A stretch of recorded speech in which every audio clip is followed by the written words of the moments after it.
Welcome back to the Trailhead Outdoor Show. Today we're doing oil change. Oil changes are one of the easiest and arguably most important pieces of routine maintenance you can do to your vehicle. There's a lot of reasons you want to keep up with the manufacturer's specified intervals for oil changes. Number one, it may be dependent upon you keeping your warranty in place. Some warranties specify that if you use certain products and that those products be replaced at certain intervals. Also helps maintain engine lubrication. If your engine remains properly lubricated, it can help with longevity of parts because you're not having as much wear and tear. It can also help reduce friction because again your parts are properly lubricated and it's not rubbing against each other.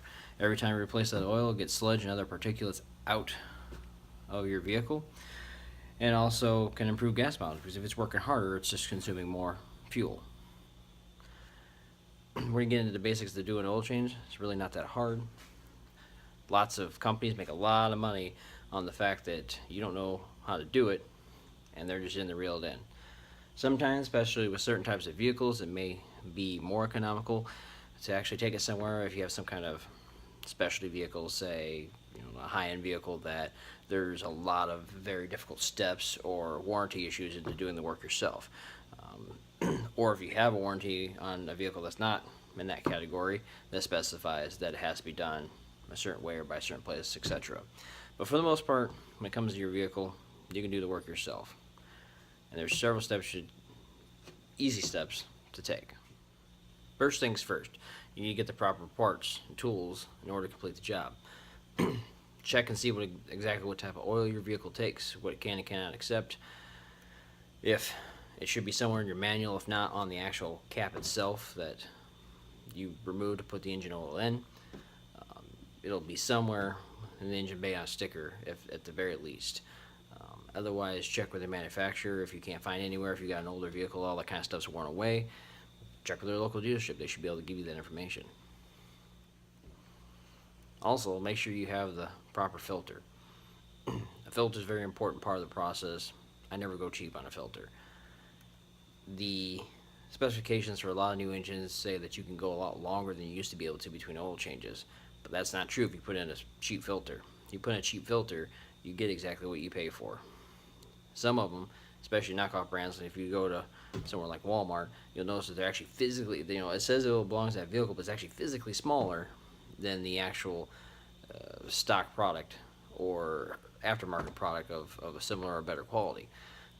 It doesn't have the, for lack of a better term, filtration ability that a stock or better quality product has, which means that it's going to either get gummed up or more stuff's going to get through that you don't want to get through.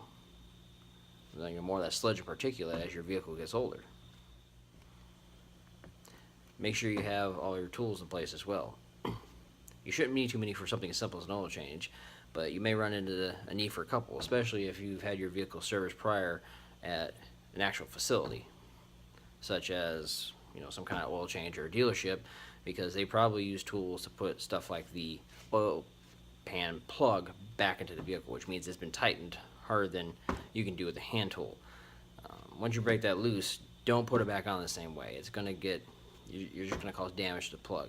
It's same thing with an oil filter. The oil filter only needs to be hand tightened. If it's harder than that, someone used a filter wrench, one of these little guys, then it's on there too tight. Now, I have one, and I just gave the speech about not needing to use that. I've got one because every once in the blue moon, I get so busy that I don't have the time to do my oil change. So I have it so I can get my stuff off when I get it back the next time I do it. Because again, especially those quick change kind of places, they're about get in, get in, out. And in order to do that, sometimes they use tools just to speed that process up. You don't need to tighten it down that much for an oil filter. Also, make sure that any kind of safety equipment you want to use is in place. When I change the oil, I usually just use bare hands. Some people like to wear gloves because they don't want to get oil all over the place. That's kind of personal prerogative. There's something to be said about gloves sometimes because it can help from getting dinged while you're messing around underneath the vehicle. My truck sits high enough that I can actually do it without needing to put it up on ramps. I've got it up on ramps tonight simply because I like using the creeper. It's easier on my back. Some people don't like ramps. They prefer jacking up and then putting jack stands underneath. For something like this, the ramps are probably fine. It'd be a different story if I was working on something that I couldn't have the wheels supported like that, because like if I was doing suspension work, obviously I gotta take the wheels off to do that, but that's not the case for here. The one thing I do like to use, however, is a pair of safety glasses. As you're messing with stuff, rust and dirt and junk is going to fall down in your face, and the last thing you want is it all in your eyes. I've got a couple different pairs. This particular pair of Stanley's is actually designed to fit over my eyeglasses, which I don't always wear, but I've got on tonight. Last piece of prep is to have a plan as to what to do with that used oil when you're done. There's plenty of places that you can find that will take the used oil, some for a fee, some without.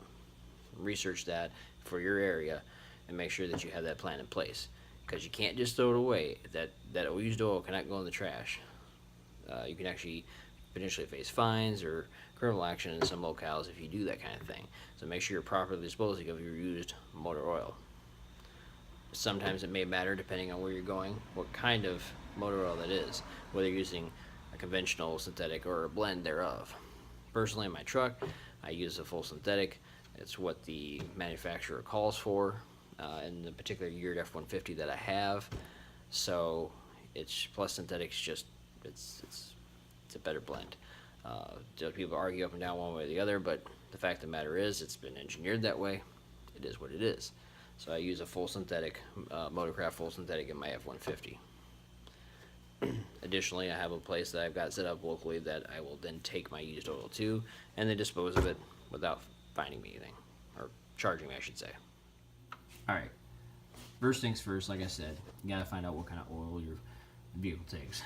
Looking at my truck here, as with most modern vehicles, that particular nugget of information is available right there on the cap. The light kind of sucks, but what that says is SAE 5W20. Both of my Fords actually use the exact same oil, which would normally be great, so that I could just stock up on the stuff. However, one of my vehicles is much higher mileage than the other, so I actually use a high mileage synthetic blend for it. Whereas this one has much lower mileage. It's a newer vehicle. I just bought it last year, and so I use a full synthetic per the recommendations of the manufacturer.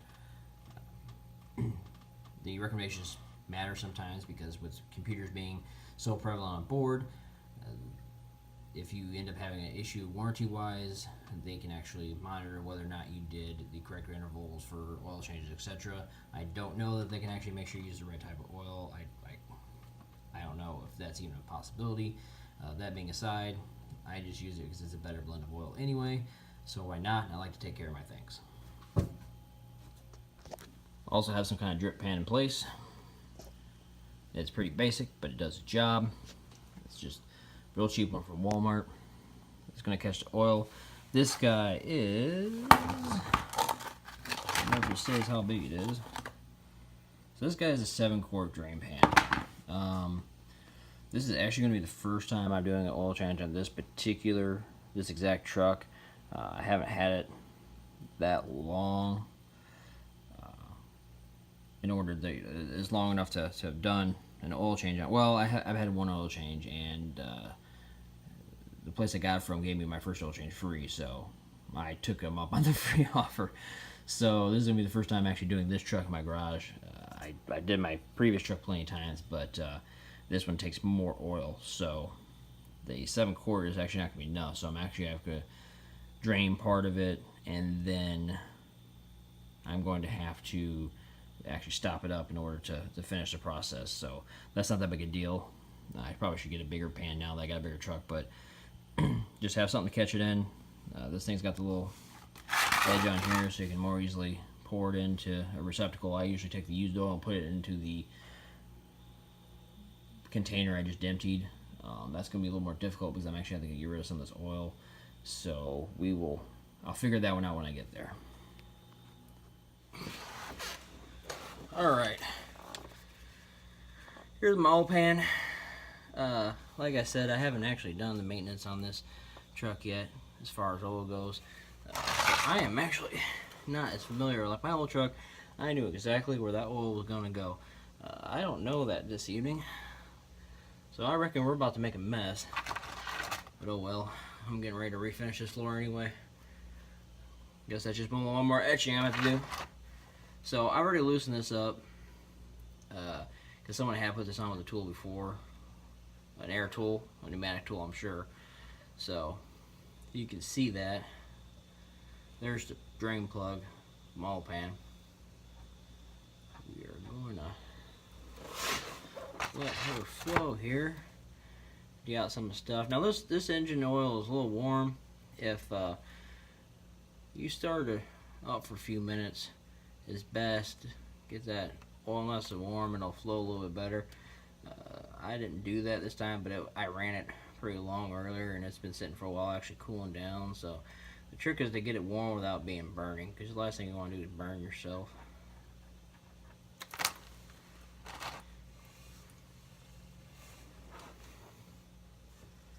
Alright.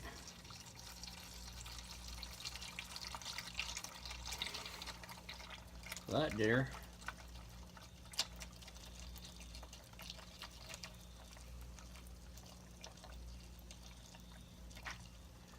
I don't know how well you can see that. Probably not well because it's kind of dark underneath here, but we're filling her up quite nice. I'll have to. The oil definitely looks used, but I've seen worse. So we're going to cut her off here in a second. I don't have a pan big enough to do this whole job.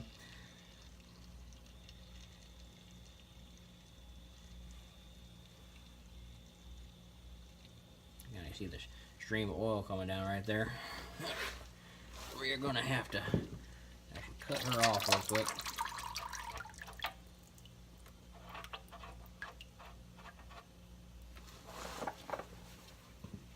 Get some of this oil out of here and do it again.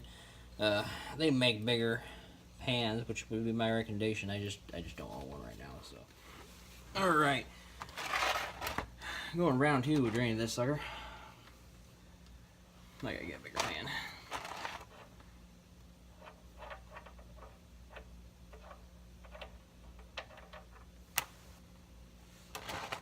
Man, this thing sat for a while and it's still pretty hot. But I suppose it happens when it's 102 outside for the day. While it's draining. So the next thing we're going to do after this is once the oil is drained out, we're going to get the oil filter itself, because we're going to replace that as well. It is located a little farther up on here. Every vehicle is a little different, so obviously you're going to have to figure out where stuff is at on your vehicle. Oh, our stream here is tapering off, so it's just about drained out. Now another reason I like to put this vehicle up in the air a little bit, even though I don't necessarily need to, with as big as it is then it's sitting with its front up a little bit and everything drains back a little bit better.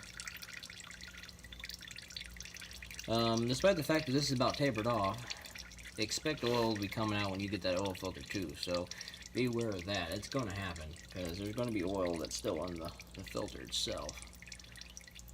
But that's alright. Just be prepared for it and have your bucket in place. Alright, in this particular truck, this particular model, I should say, here, the upper 50, the oil filter's not in the best place on the planet. So it's right there, right above this little skid plate. Which means unless I want to take that skid plate apart, which I'm not going to do, we're probably going to get a little bit of oil on this skid plate. Not a huge deal, because it'll run down and all, but you want to make sure there's nothing that it's going to pool on. There's nothing really here for it to be an issue, so we're just going to go ahead and go with it, because I have no desire to take this skid plate apart. It's a real minor skid plate, but it's there nonetheless. You just want to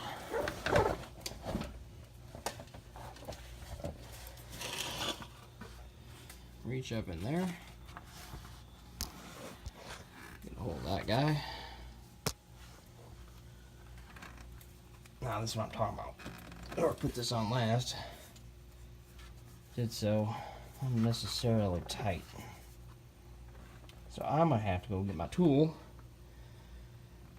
that I shouldn't have to use. So there's what you're looking for right there. Let me get some light in there. There's that guy right there.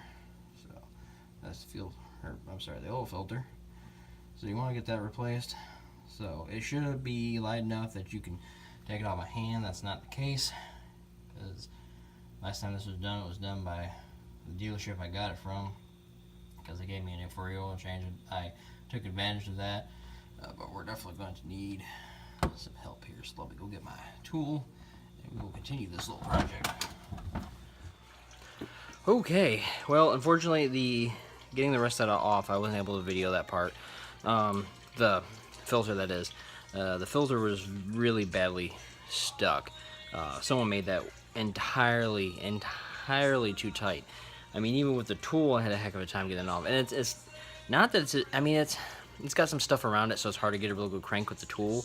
But there's so much space up in there that where the filter's at, that I can literally get underneath my truck and sit up in that space. Now I'm not very tall, but still.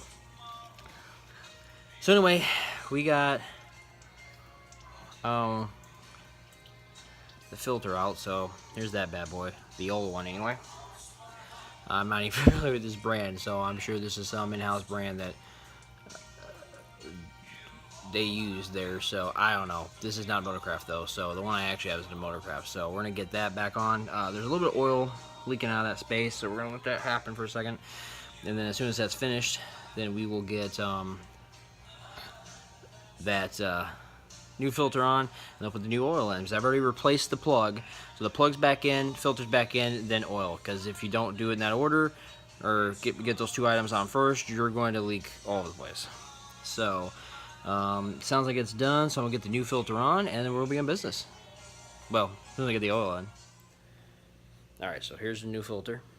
Ignore the fact it's already a little bit dirty. My hands are dirty, so it is what it is.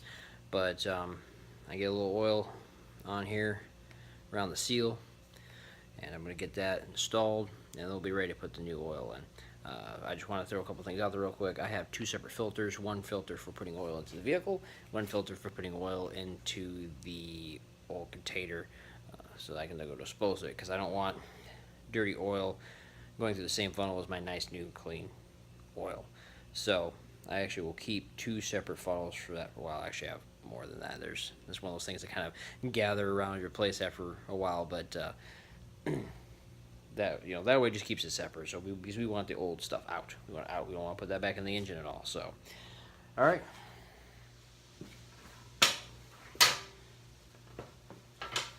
All right. So now we got everything drained, plug back in place, filter back in place. Well, new filter in place. We're gonna actually fill the engine up with oil now. So know where your cap is at.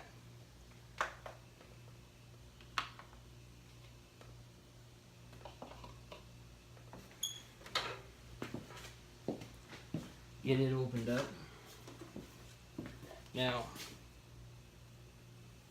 a lot of times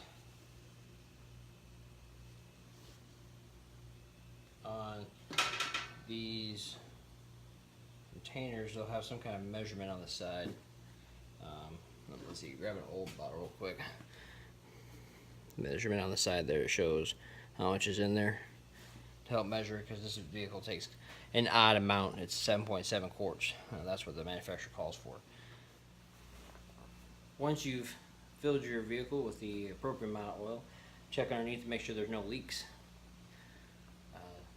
If you hadn't screwed something on tight enough, you'll have oil leaking. Check it. I always check it before and after I actually run the engine, just to make sure that once that pressure gets going in the engine, that it doesn't leak from either spot where the filter is or where the plug is at. Also, make sure you check the actual level. Find the dipstick in your vehicle, wherever it's located. Pull the dipstick out.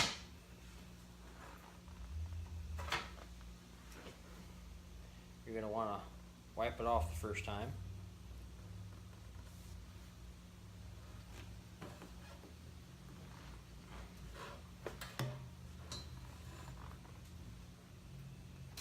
I would say this dipstick's in a bad spot, but a lot has to do with the fact that I'm just short. Alright, once you wiped off that first time, take it out again, and you're going to be checking, see where the film goes up to on that. In this case, we want it right up to this little full line here, which is kind of hard to see. Some will actually say full, some will not. In this case, it's just the end of a little checkered pattern here. It's exactly where we want it, which means I have the appropriate amount of oil.